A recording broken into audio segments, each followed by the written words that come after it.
that in more detail. You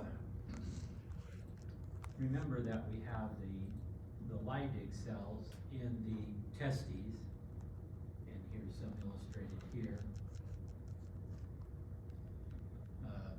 Here's our seminiferous tubules, as you remember, the spermatogonia to the edge, and then the primary spermatocytes, and then the spermatids that we see here. Don't actually see any sperm in this particular indication. So there we have that. But the reason I wanted to mention the Leydig cells is some of the hormonal regulation in the male reproductive system. Just a quick review. The hypothalamus produces gonadotropin releasing hormone, which goes down to the anterior pituitary and causes a release of FSH and LH. LH predominantly causes these Leydig cells here to release androgens, primarily testosterone, as we know. And then FSH, along with testosterone, causes these supporting Sertoli cells. Guess we didn't look at any Sertoli cells, but here's some here. You see the triangular shaped nucleus and the lengthened cell coming down there. Anyway, here's another one that's maybe even better looking. These Sertoli cells here, they will bind to both FSH and testosterone, and they will stimulate spermatogenesis, and we'll show you some of the ways, some of their functions here in just a minute. One of their functions is also to release inhibin, which has a negative feedback on FSH. Testosterone also has a negative feedback on LH, and then we can have a negative feedback coming up to gonadotropin releasing hormone. So those are some of the things. What does testosterone do? Well, here's some list here, but this is maybe a little bit more complete list. It acts on spermatogenesis. It decreases gonadotropin releasing hormone. That's the negative feedback action. Same with its action to inhibit luteinizing hormone. These are negative feedback. And then differentiation and growth of the reproductive organs. Same thing for the secondary sexual characteristics, increased protein anabolism, bone growth, sex drive, erythropoietin, all these kind of things are effects of testosterone from those Leydig cells. We also get a little bit of androgens from the zona reticularis of the adrenal glands. We'll be looking at in lab today. Men make androgens in two major places: the zona reticularis of the adrenal glands and the testes. Women make androgens in one place, the zona reticularis of the adrenal cortex. Here's the function of the Sertoli cells. Remember, we need to have a barrier so that it protects the cells from the immune system. It helps nourish, give nutrients to the developing sperm. It can release androgen binding protein, sperm proliferation. Again, we talked about inhibin and phagocytizing defective sperm. In embryonic life, it inhibits Müllerian, secretes Müllerian inhibiting substance in males, which causes the primordial female duct system to regress. So these are all functions of the Sertoli cells. Now we want to really move our attention to the tubular system the rest of the way here. So again, we're going to be going from the testes, and we're going to go through the rete testes and the ductules efferentis, that's the straight ducts, to the epididymis here. Then we go in to the body proper through the vas deferens, all these structures, there's two of each, of course. The vas deferens has two names, by the way. It can be called the vas deferens or the ductus deferens. So either way. A vasectomy is when you go behind the scrotum, cut an incision in the scrotum, and then cut out a section of both the right and the left vas deferens, and usually cauterize it, and so the sperm could no longer journey any further.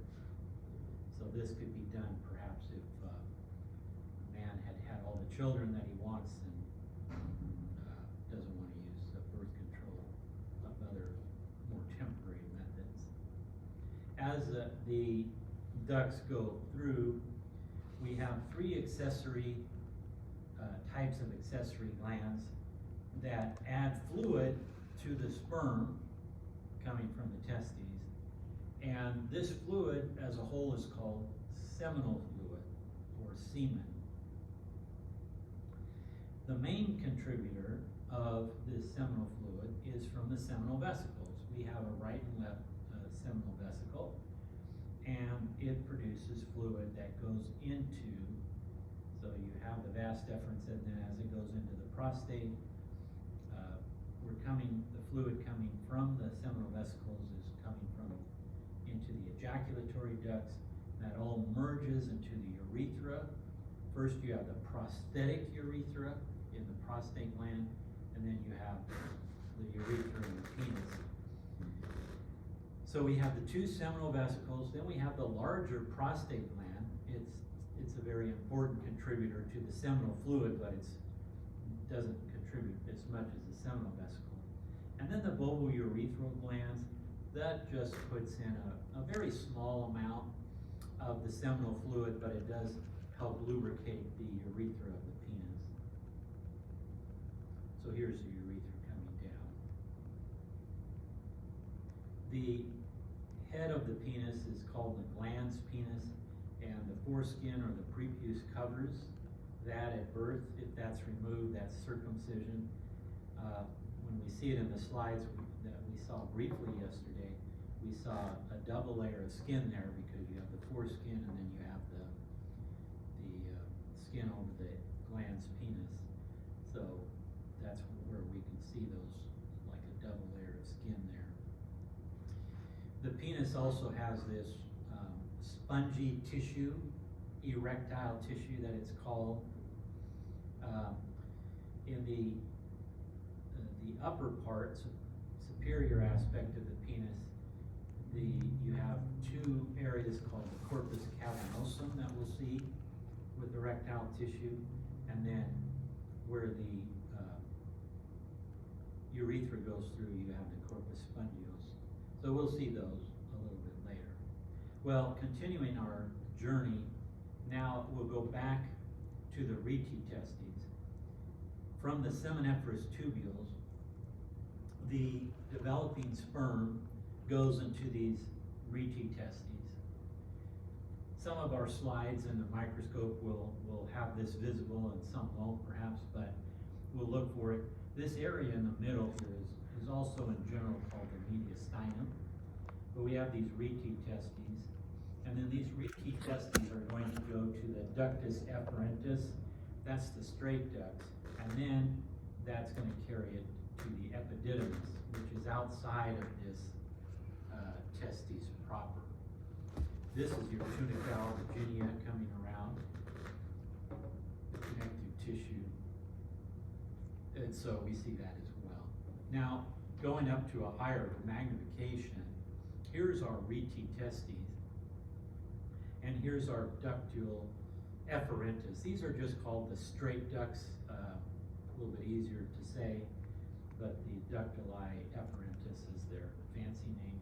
So we're going to go from the rete testes to the straight ductules, and we'll look at both of those in higher magnification and notice some of the smooth muscle we have around here and that kind of thing. Now here's the rete testes. When we look at this area right here, we can see that generally these have ciliated cuboidal epithelium lining it. This is still pretty low magnification, so it's hard to see the details of that, but we'll see it a little bit better in just a minute.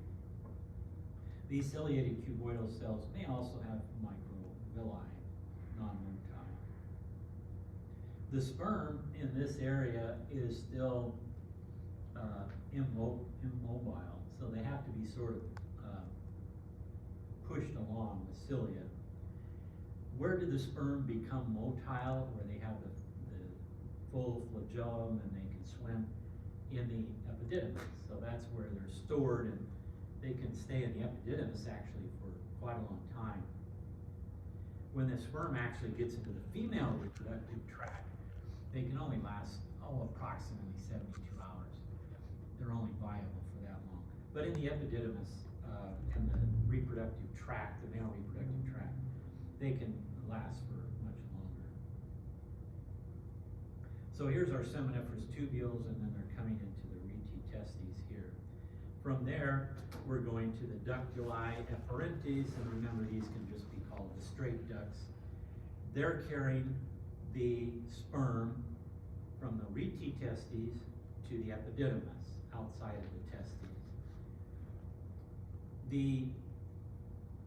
There is often a lot of variation in our epithelium in both the male and female reproductive system. And here's an example of this. The straight ducts, their epithelium is often simple cuboidal or simple columnar, and you can have cilia to move the sperm along. These are clumps of sperm in the lumen that we're seeing here. And when we're looking at these cell types, here we see some smooth muscle. The contraction of the smooth muscle also helps push the sperm along. So we have smooth muscle, and then of course connective tissue. There's a little vein right there. We have some blood vessels. So we have a number of structures there that we feel pretty familiar with. When we look at higher magnification, what we're seeing is if you have a cuboidal cell, they are non-ciliated. And if you have a more of a columnar shape, do you see the cilia here? So if it's, some of the cells are ciliated, and they tend to be a little more columnar, and some of the cells are more cuboidal in shape, and they are non-ciliated. The uneven aspect of these cells along the lumen, a lot of times we call it a scalloped appearance or a jagged edge appearance. This is sort of to differentiate it from the epididymis, which has more of a smooth, uniform shape to the epithelium. So again, here's some cilia down here, and you can see a number of things. These are the straight ductules. Again, notice the smooth muscle out here. That's going to help with the pushing the sperm along the way. And of course, we would have some collagen and other fibers are associated around there as well. As we move, here's from your textbook or atlas. Again, kind of this scalloping appearance, and we'll have cilia on some and not on others. Again, this is the straight ducts, and again, some smooth muscle around it. Now we're going to move from the straight ducts, the ductuli efferentes or efferent ducts, as they're also called, into the ductus epididymis. So this is simply the epididymis. Notice that the epididymis is bigger, and these now have a more straight, uniform edge to the epithelium. And what we have here now is stereocilia. And the stereocilia, you recall, are not motile. They're not cilia. Stereocilia are made up of, they're like long microvilli, much longer than regular microvilli. And they're made up of actin, subunits, and their absorption, their role is absorption. They're going to absorb a lot of the excess fluid and concentrate the sperm. We can see clumps of sperm here in this view And so that's what we're seeing. So we transition to the straight or efferent ducts to the epididymis here. Now here's our epididymis. We usually classify it as pseudostratified, but look at how uniform it is here compared to the more scalloped sawtooth shape of the straight ductules. Here's our sperm in here, here's our smooth muscle, and this is the place where the sperm mature. They become capacitated in part, in other words, able to fertilize an egg. In part, that happens here. And again, they can stay and survive here for some length of time without any problem. After the epididymis, the sperm flows into the vas deferens, also known as the ductus deferens, as we mentioned. And this is a very thick tube with smooth muscle all around the edge, and we have an inner longitudinal layer and then a middle circular layer coming around, and then an outer longitudinal layer. So 3 layers of smooth muscle. Of course, this muscle can contract and push the sperm. The sperm now has flagella, tails, but they can also push the sperm along the way. And of course, it is the vas or ductus deferens that enters the body proper along this way. Generally, we would classify this as pseudostratified columnar. However, we always have to be a little flexible. We can see exceptions in it. This is a scanning electron micrograph illustrating how thick the muscular wall is. And again, this is the vas deferens. A lot of times it's not going to be so constricted like this, but that's probably an artifact that when you make this slide with all this smooth muscle, it still has some contractile force, and so it probably contracted this down. But notice that this is pseudostratified with some stereocilia, microvilli still there present. This is somewhat of a look-alike to the ureter. So we want the epithelium is different. It's transitional essentially in the ureter, and it's pseudostratified columnar here. And you actually have more muscle here in the vas deferens, but you have quite a bit of muscle. But notice you have very little, what we might call lamina propria submucosa here. It goes from probably about here to here. So that's another way we can perhaps distinguish the two from each other. Now the vas deferens is actually within a larger structure that includes the vas deferens called the spermatic cord. So this is the spermatic cord. They're labeling the ductus deferens, which is fine, vas deferens, ductus deferens, and the rest of the spermatic cord there that we see. All right, let's look at these accessory glands. Remember, the epididymis is where the sperm mature. They become resistant to changes in pH. Remember, the sperm potentially need to survive for a time in the more acidic vaginal environment. The vaginal environment needs to be more acidic to protect the woman from infection, bacterial infection and that kind of thing. But that could be damaging to the sperm, so the sperm needs to have some resistance to that.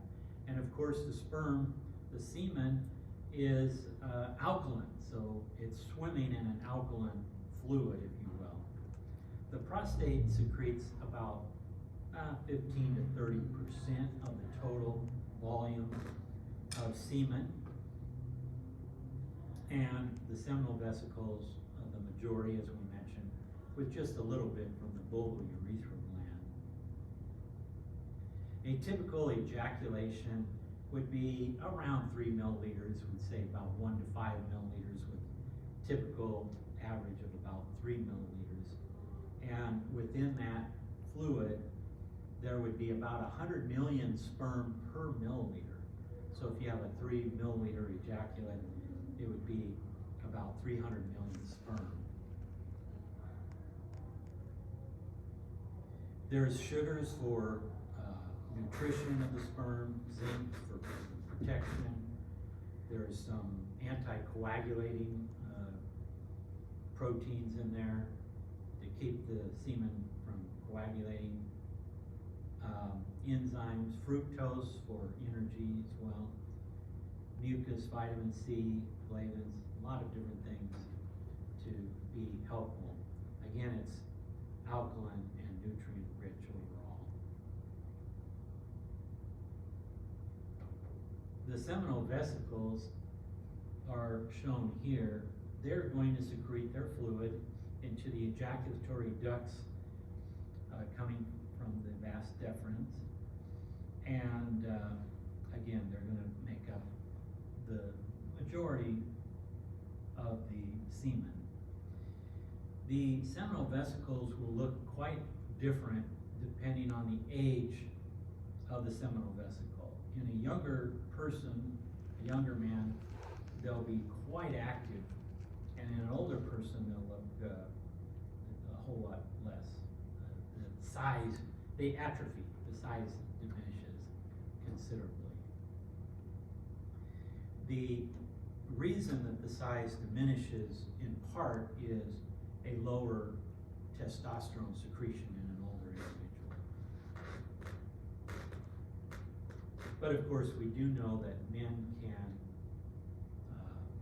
father children until their 70s and 80s and even 90s potentially, whereas women after menopause around the age of 50 wouldn't be able to do that. This shows the smooth muscle and then all this glandular tissue here.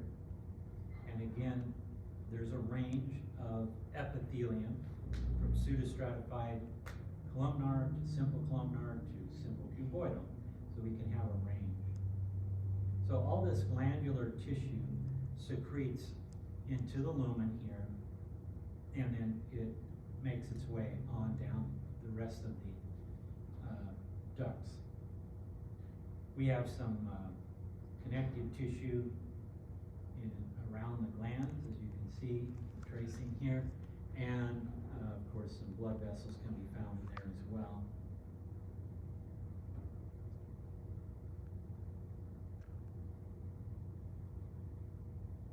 When we try to trace these seminal vesicle glands around, it's almost impossible to go from the base and go all the way around and back. This helps us distinguish it from the oviducts in women. They have some glandular tissues, but you can trace it around. And when we get to that, we'll show you how you can trace that around.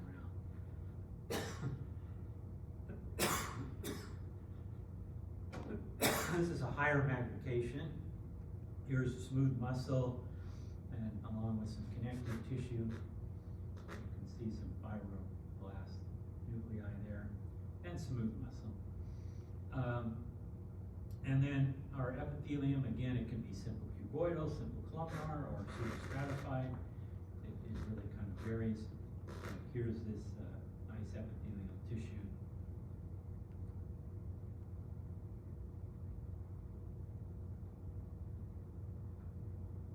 This is some of the secretory product. And here's our, looks pretty much simple columnar right here, but it can vary, but it looks kind of nice columnar right here. Can you go back one? The white, is that the lumen, or is that the This here? cilia? Are you talking about this? Yeah. Yeah, this is the lumen, and then some of the secretory product got stained within the lumen. Okay, okay. So that's what it is.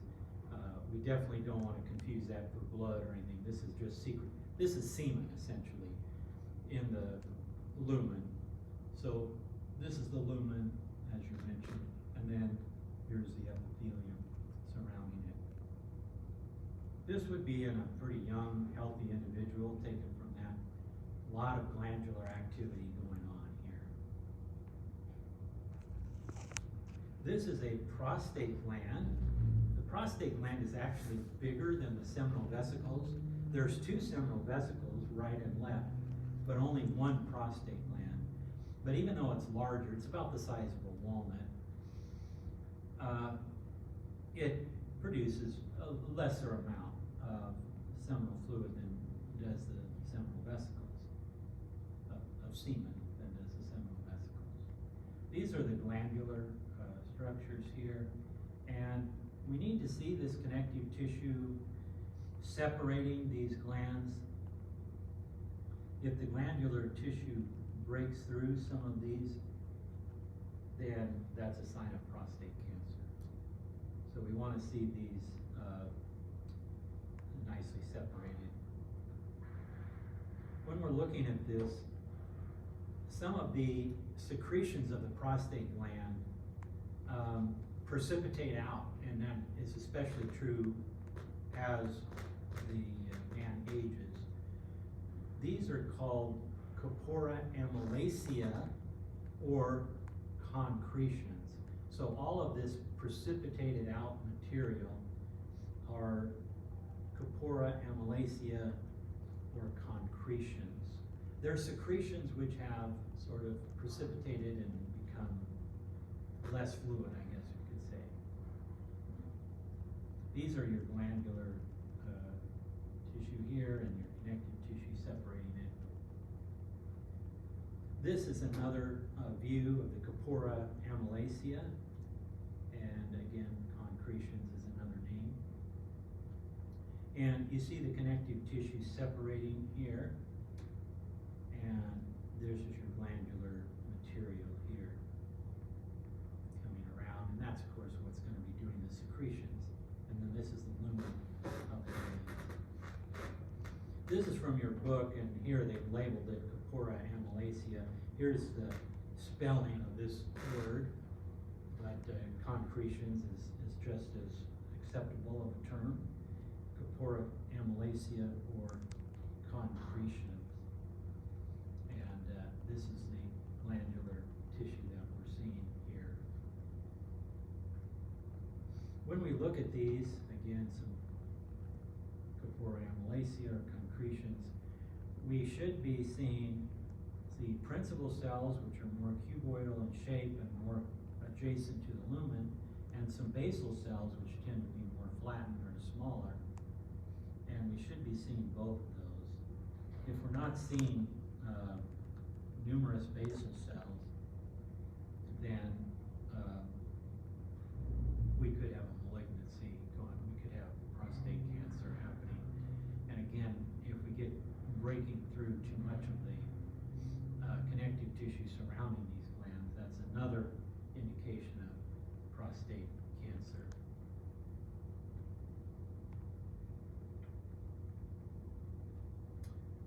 Now moving to the penis, as I look at this, this looks like kind of a face of a monster with gigantic eyes and a mouth here and something really weird. But is that just my imagination? Anyway, what we're seeing here is these two structures are the corpora cavernosa, and this structure down here is the corpora spongiosum, and this is the ureter that we looked very briefly at yesterday in lab. We'll look at it a little more today. Around all of these areas, here and here, we see numerous venous sinuses. We can also see some arteries. This all makes up the erectile tissue. You remember, for the sexual intercourse to occur, the penis must become erect, And so under psychological and or tactile stimulation, the arterioles going into the penis dilate, take more blood into the penis. This is under the influence of a neurotransmitter called nitric oxide. And as they dilate and you have more fluid, the fluid starts escaping into this erectile tissue. And as that starts the engorgement of the penis, it compresses the exiting veins for a time, and that's a positive feedback system that causes erection of the penis. And again, you have all these venous spaces and all that. So these areas become very filled with blood and cause the erection of the penis to occur. This is the tunica albuginea coming around all these areas. So you can see that, and then you can see the different structures here. This, of course, is a fairly low magnification at this point. This is from your book, but this is only a magnification of 3, so you can see it's not very highly magnified, but you can see the corpus callosum on each side, and then the corpus spongiosum here. There's the names listed down here. You can also have some corpora amylacea here, but we're anyway.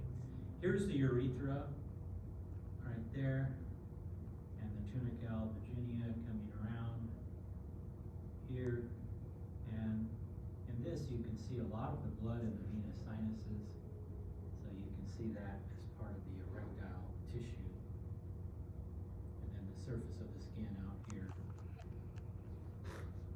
This is a little different stain. I'm not sure, they don't seem to list what it is, but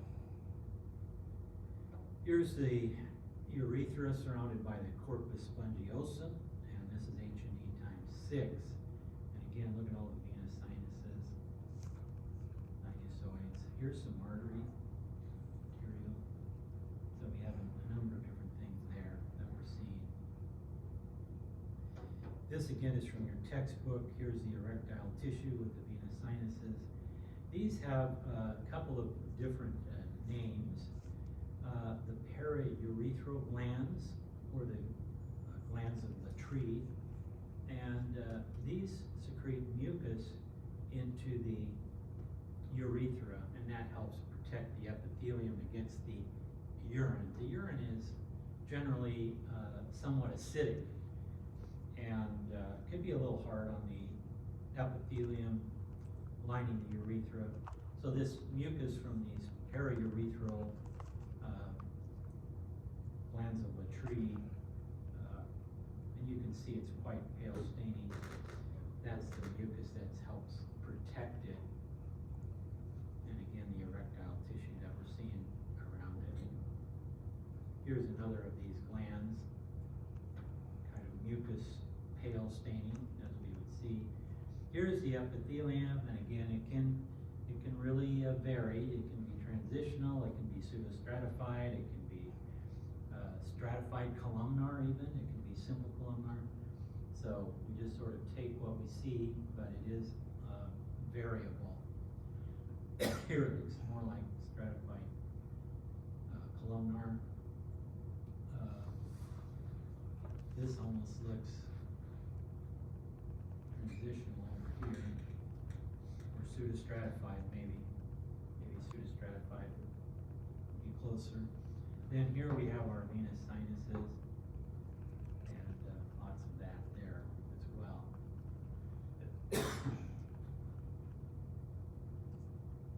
We've talked about erection is due to the addition of nitric oxide. It's part of the parasympathetic system, but instead of acetylcholine, we release nitric oxide.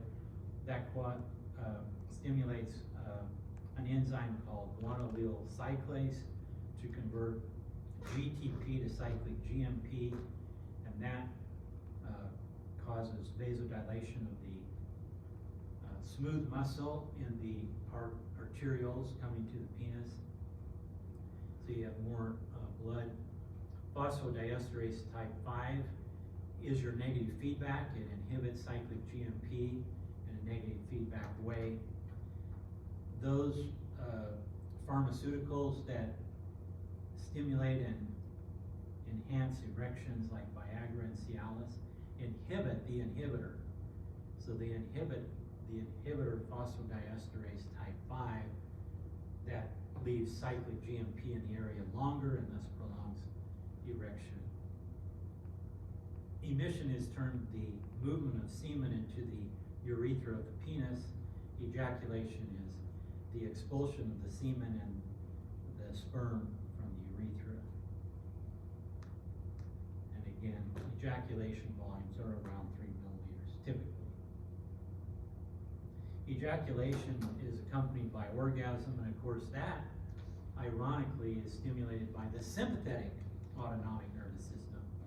So erection is parasympathetic, and orgasm and ejaculation is sympathetic. So it's a dual role there for the autonomic nervous system. This shows you again this activity, dilation of the arteries, compression of the veins gives a positive feedback for the erection as well. Oh, okay.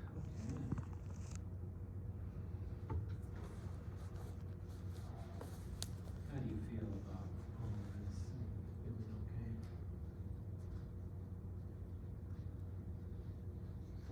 Of course, we'll get a little better look at it this afternoon. We'll also get a look at the endocrine structures. We're going to be looking at the pituitary gland. We're going to be looking at the thyroid gland. We're going to be looking at the parathyroid gland. We're looking at the adrenal glands. So the major endocrine glands we'll be looking at, and then these areas of the male reproductive.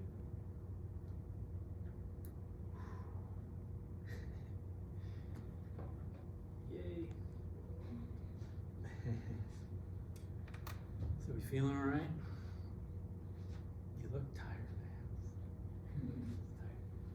You have a reason. Last big break. Okay, we'll see you at 2. We'll do the quiz first. At 2:01 and 2:01, then we'll head down and look at these, probably about 8 or 9 slides in total. And is it just one set of questions today? I believe so. I believe we have endocrine, but not male reproductive. Okay. Is that what you're, anyway, I think there's only one set. Okay. So really, after today, then we just have female reproductive and high